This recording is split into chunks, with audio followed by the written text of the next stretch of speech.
tey est-ce que yéen ñi nga xam ne yéen a féetoo ci opposition bi wala sa ci société civile vous ne gagnerez pas à vous regrouper au lieu ngeen di disloquer wu. voilà erreur d'analyse boobu le Sénégalais yëpp di def c'est-à-dire que l'opposition soit un seul bloc en face du régime loolu c'est pas possible. Pourquoi? Parce qu'il y a xanaa du Sénégal moo leen ñor. Si, mais il y a des oppositions. Il y a des programmes différents de gouvernance. Donc li gën mooy mu am plusieurs pôles de l'opposition. 3 ou 4 pôles forts de l'opposition yoo xam ne sensibilité électorale bi yépp ku ci nekk di nga gis se répondant ci benn pôle de l'opposition.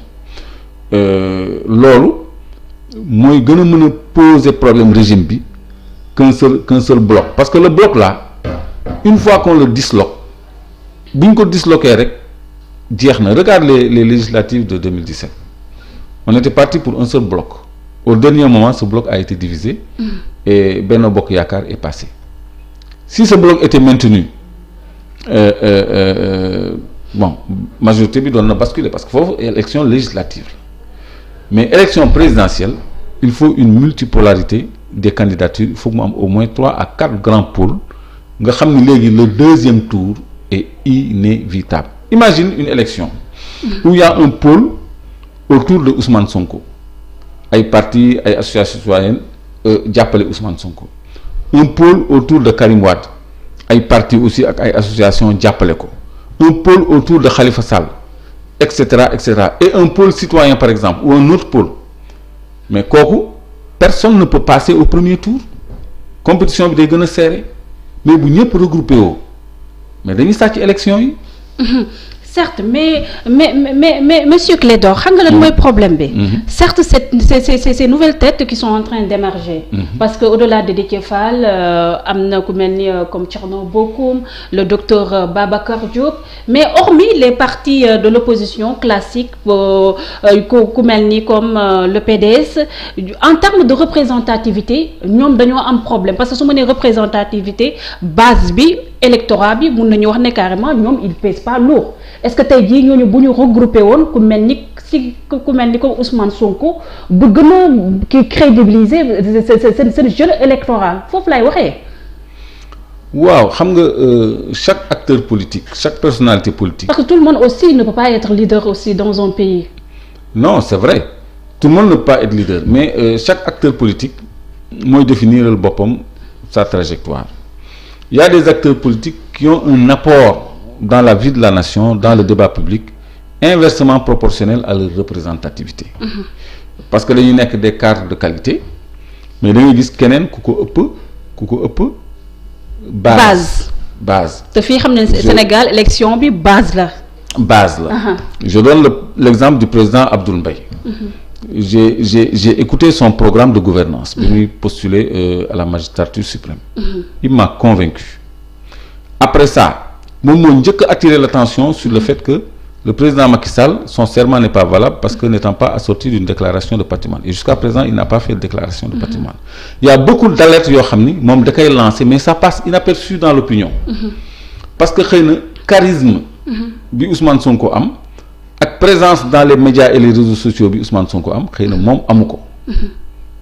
Tu vois donc loolu dafay am en politique mais ça ne veut pas dire que ñoom ñëpp dañu war a dem arrimer wu à Ousmane Sonko pour changer le Sénégal maintenant loolu sax bu doon am day nekk sur la base de consensus programmatique c'est-à-dire nit ki doo dem ànd ak moom pour lui ajouter des voix mais da ngay dem ànd ak moom pour synthétiser ton programme et son programme pour xool yan point de convergence programmatique ngeen am ngeen établir un projet de gouvernance moom ñu jiital ko quand le projet est bon quel que soit celui qui est devant chacun pourra jouer son rôle pour tirer le Sénégal vers le développement loolu moo ëpp solo et ce débat-là je crois qu'il n'est pas fermé au sein de l'opposition parce que ñoom nag malheureusement ce que je déplore c'est que dañuy xaar ba dañuy foog ni seules les périodes de campagne électorale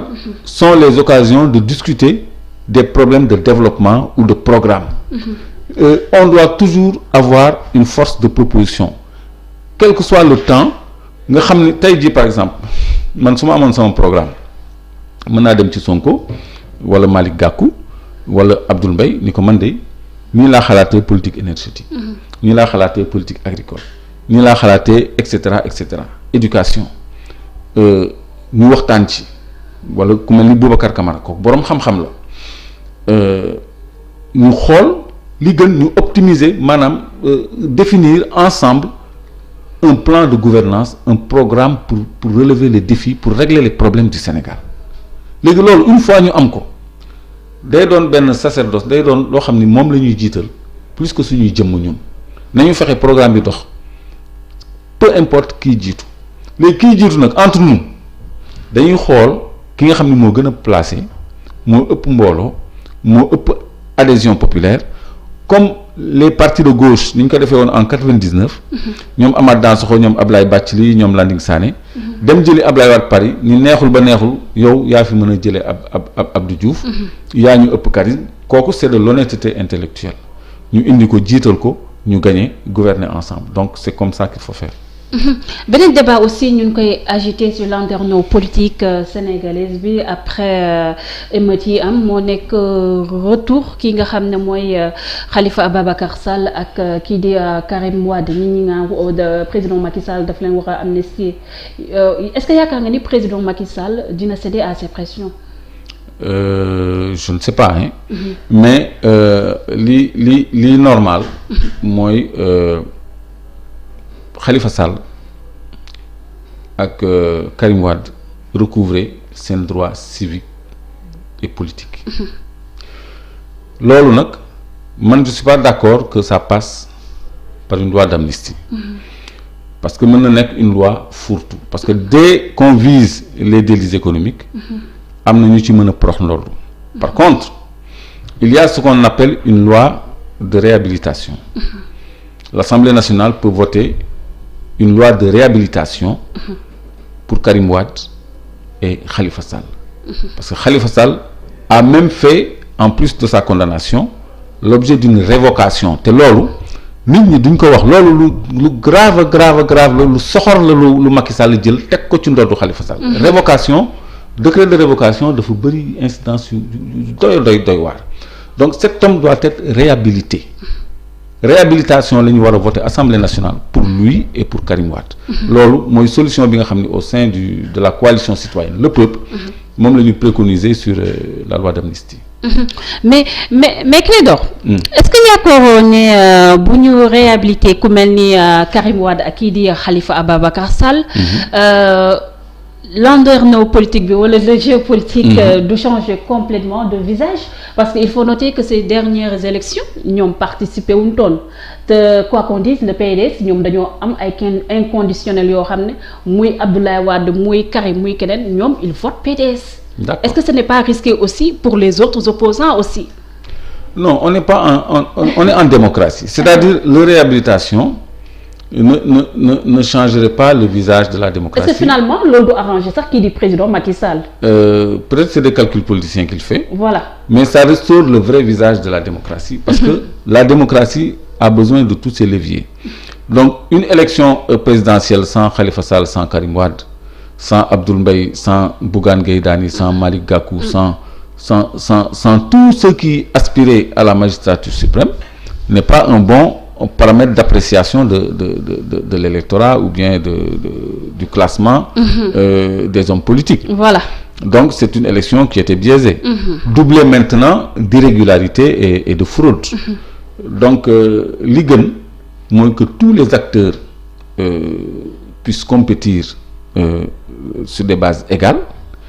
Léegi l'électorat va décider amul ndax day arranger kii wala day déranger kii askan bi mooy décider c'est le peuple qui va décider et le peuple va faire son choix ku ñu désigner moom la ku jàllul premier tour ñu dem deuxième tour et le peuple encore une fois par l'élection va départager loolu moo tax ñun ñuy mooy ci ñu wëral système électoral ba nga xam ne xeex bi dootul doon ci mbedd mi mais ci urne yi la nit ñi di régler seen problème ku fi def loo xam ne neexuñu dañ koy xaar ba élection jot ñu voter contre lui mais bu fekkee ni on nous confisque ce droit de vote loolu mooy indi violence te loolu il faut que ñëpp xam ko moo tax encore une fois on attend le régime sur ses engagements parce que loolu bu mu nelaw de parce que ñun nelawuñu dañuy xaar parce que loolu suñu àq ak suñu yelleef la suñu droit la xale yi kenn waru leen bindal non inscrit sur les listes électorales ci seen carte d'identité c'est un droit.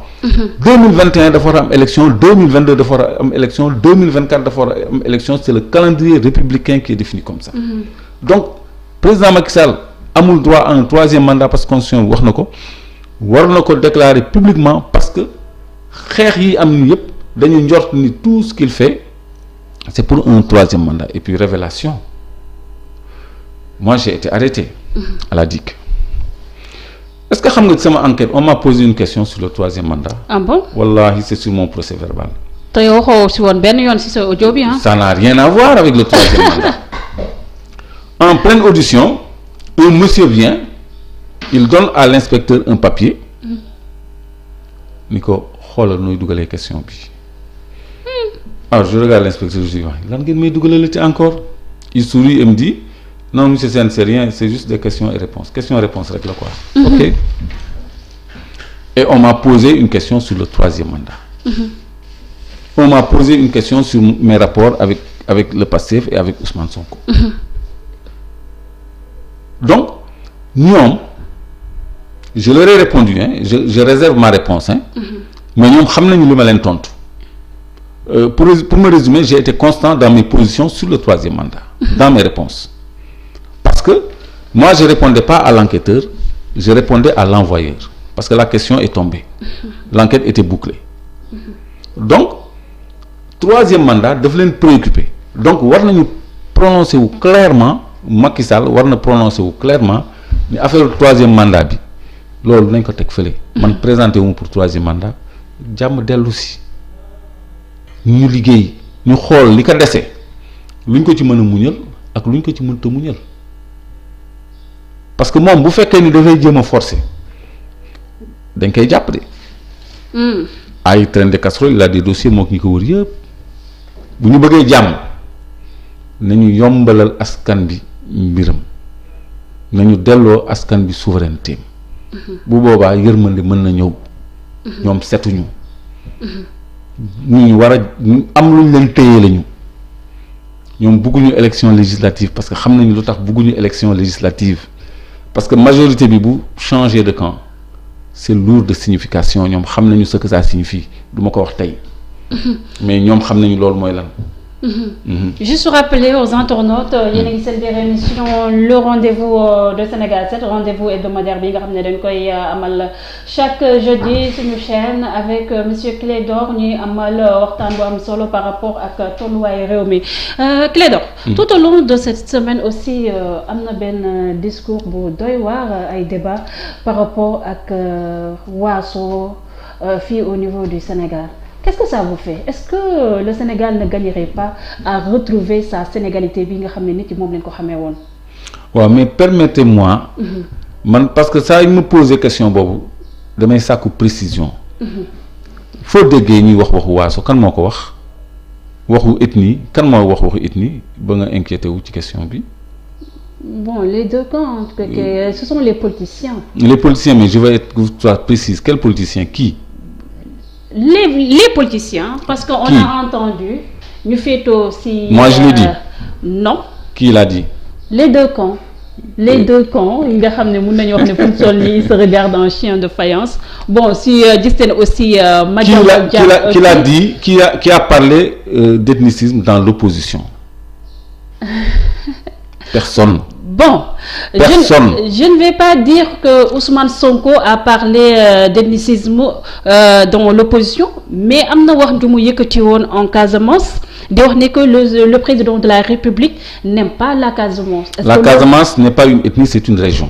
C'est une région qui a été délaissée, qui est riche d'un potentiel. Par rapport ak sensibilité bu fa nekk ñëpp xam nañ ko. Oui, mais attends, il faut faire attention. Nous qui sommes dans le débat public. Tout le monde nous regarde. La Casamance est une région, c'est pas une ethnie. C'est une région qui est enclavée. Tu as vu, on fait le BRT ici. On a creusé tout Dakar pour faire un bus qui va à Guédiawaye. 18 km. On va mettre combien? 300 milliards pour 18 kilomètres. Le BRT là, il dépasse pas Guédiawaye, hein. C'est pour les gens qui ont leur maison sur le front de mer là-bas, nouvellement découpée. On a abattu la forêt classée et tout ça. Leur règle, le BRT, mais c'est ça. Attends, je parle d'enclavement. J'en viens, on parle de Casamance. Le terre qui bouge pas, c'est 1200 milliards. Alors que le besoin de désenclavement de la Casamance a toujours été un problème. Heureusement qu'il y a la Transgambienne, on a réalisé le pont. Mais Clédor, je vous coupe la parole. C'est la région. Mais du côté Bobo aussi, le président de la République def na ci jéego bu am solo par rapport ak pont de Farafenni bi quand même, Clédor. Il faut reconnaître aussi ça. Ça c'est un projet qu'il a terminé, qu'il a finalisé. Mais aussi état continuité la. D'accord. Voilà. Mais il faut que nous pourquoi on parle maintenant d'une notion équité territoriale? Pourquoi ce terme est man daawuma dégg terme boobu de en 2000 ba 2012 musuma dégg équité territoriale. Maintenant on parle d'équité territoriale parce qu'il y a une inéquité territoriale. C'est pour ça qu'on dit que la Casamance est délaissée. Kooku bëggul Casamance parce que liggéeyul Casamance. Maintenant pour revenir à l'ethnicisme. Mais est-ce que ces propos étaient appropriés si contexte bi wala bu ñu xamee ne instant yi au niveau de la